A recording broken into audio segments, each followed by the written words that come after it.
안녕하십니까, 박병욱입니다. 12월 2일이네요.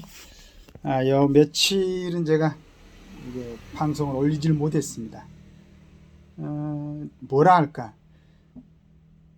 막 서로 그냥 그 나라에 굉장히 영향을 주는 사람들이, 이제 우리 같은 서민들이야 뭐 어디 자리에서 막걸리 한 잔 마시고 또 목소리 높일 수도 있고 이런 생활을 할 수 있겠지만, 그럼에도 주변에 큰 뭐 영향을 끼치지는 않지 않습니까? 그런데 국가의 아주 중요한 자리들에 앉아가지고 그 뭐라고 표현이 됩니까? 막다군이라고 합니까? 그런 모습들이 보여가지고 도대체 그 우리처럼 서민들이 어떤 얘기를 해도 정책에 전혀 반영되지 않는 것 같고, 근데 이제 악다구니도 진짜 어떤 시장이라든가 어렵게 사는 사람들이, 어디 하소연할 데 없는 사람들이, 진짜 힘이 없는 사람들이 절규처럼 그렇게 소리를 지르고 하면은 그런 모습은 오히려 좀 슬퍼 보이죠. 정말로 어디 의지할 데 없고 기댈 데 없고 막 그런 사람들이 정말로 그 한이 맺혀서 그러한 모습을 보이는 그런 악다구이는 보면은 뭐냐 슬픔이 먼저 이렇게 올라오지요. 저럴 수밖에 없는 저런 이제 그 상황이 참 안쓰럽게 보기도 하고, 그런데 자기 거 다 챙기고 누릴 거 다 누리고 모든 특혜를 다 받고, 그런 게 자기가 직접 수고하고 돈 벌어서 그런 게 아니고 국가에서 자리를 정해주니까 좋은 자리에 앉아가지고, 그럼에도 불구하고 자기 이익을 위해서 자기 편을 위해서 악다구니를 하는 모습을 보면은 정말로 불쾌하고, 그건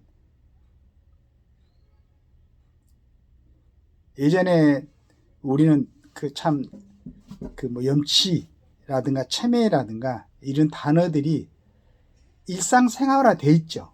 내가 욕심을 좀 부리고 싶어도, 내가 뭐라 하고 싶어도, 내 이익을 좀 챙기고 싶어도 체매라든가 염치라든가 이런 것 때문에 절제하고, 그건 누가 시켜서 그런 거 아닙니다. 그건 뭐 법률로 어떤 규제를 당하거나 그렇게 함으로 인해서 어떤 뭐 전체적인 피해를 입거나 그런 건 아니죠. 그러나 스스로 생각해 가지고 그 염치 없는 행동을 하진 않죠. 그리고 체면을 차리죠. 그런데 요즘은 염치를 차리고 체면을 차린 게 세상이 뒤처지는 그런 좀 비적극적인 그러한 단어로 좀 떨어진 것 같아요. 느낌에. 실은 가장 중요한 건데. 법률은 최소한의 도덕이라고 그랬지 않습니까? 우리가 처음에 법서를 들고 공부를 하게 되면은 가장 중요한 게, 여러 사람들이 살아가면서 지켜야 될 공중도덕 중에서 그걸 전부 다 어떤 법제화 시킬 수는 없는 거고, 최소한으로 이걸 지키지 않으면 사회가 문란해지고 국가가 불안해지고 국민의 안전이 담보가 되지 않고, 그래서 그것만큼은 최소화시켜서 법률화시켜, 그걸 만약에 위법을 하게 되면은 제재를 가하고, 이제 이런 게 이제 이런 걸 갖다가 입법화 시키는 거죠. 근데 요즘 뭐 입법을 시키는 것 보면은 이거 꼭 필요해서 최소한의 어떤 공중 도덕에서 최소한의 어떤 지켜야 될 꼭, 그런데 그게 아니고 감정이 실려 있는 것 같고, 어떤 자기 편이 아니라 남의 편을 갖다 제어하려는 것 같고,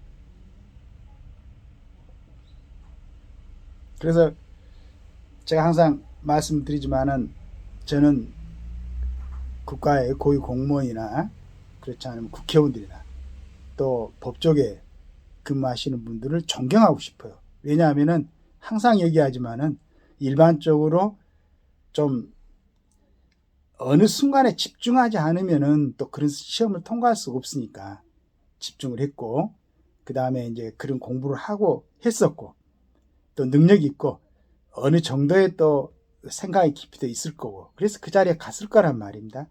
그러면은 항상 얘기하자면 여러 사람에게 영향을 주는, 그리고 그것이 이제 더 나아가서 국가에 영향을 주는 뭐 이런 자리에 앉으려고 한다면은 염치와 체면이 있어야 되지 않겠는가, 그렇게 생각합니다.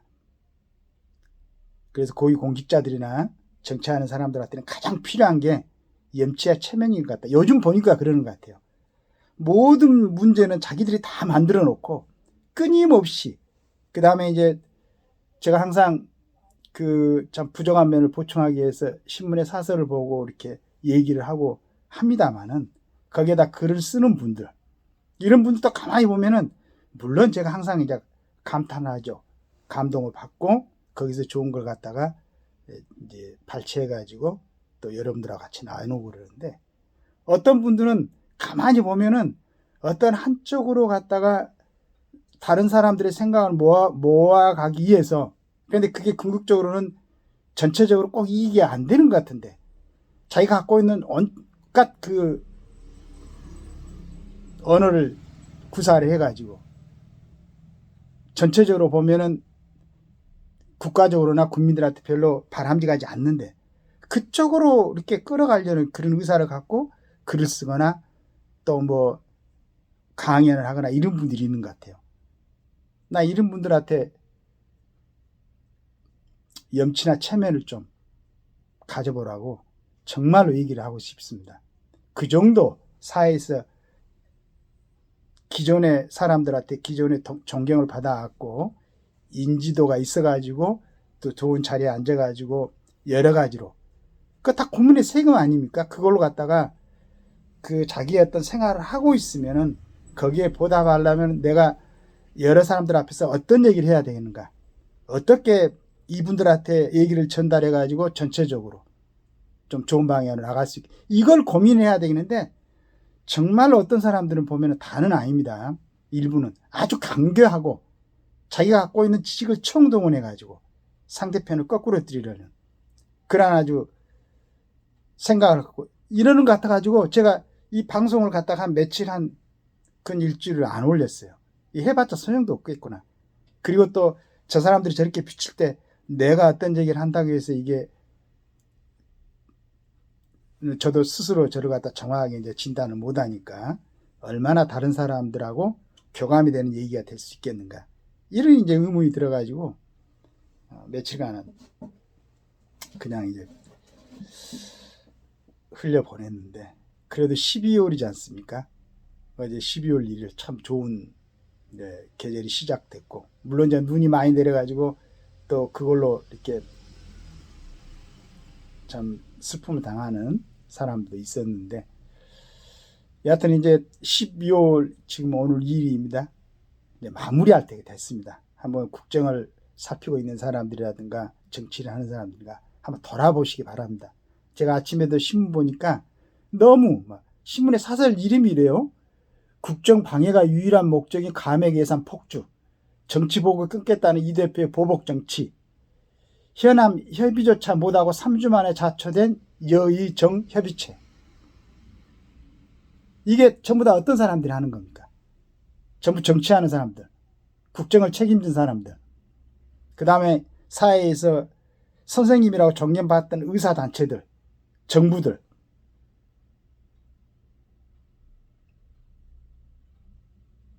그 아내들 또아래를 틀고 앉아있는 자기만 챙기려는, 자기 편만 챙기려는 고집, 이거 뻔히 안 좋은 일인 줄 알면서 감히 하는, 국민을 무시하는, 그러면서도 입버릇처럼 입에다는 국민을 달고 사는 사람들, 염치 없는 사람들, 체면 차리지 않는 사람들,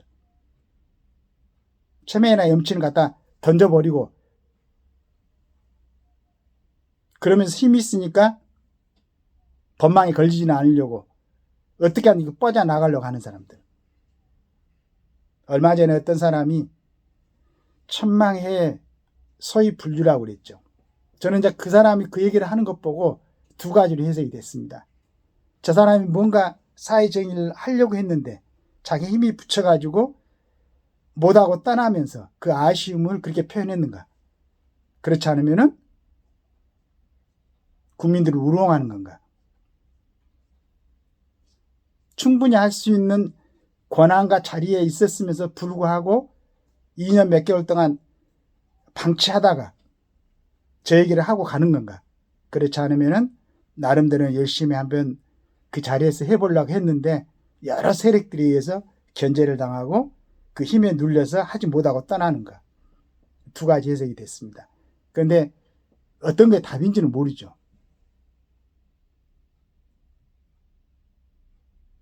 여하튼 우리처럼 서민들이야 먹고 사는데 항상 먹고 사는데 신경 쓰라는 얘기는 항상 제가 집사람한테 듣는 얘기니까 아주 이게 입버릇처럼 나오는데, 그러면 되지만은 정치하는 여러분들, 국가의 고위 공직에 있는 사람들, 법조계에 있는 사람들, 그 다음에 일상생활에서 선생님이라고 존경을 받고 활동하는 사람들, 조금 자기 욕심 좀 절제시키고 전체적인 사회 조직을 위해서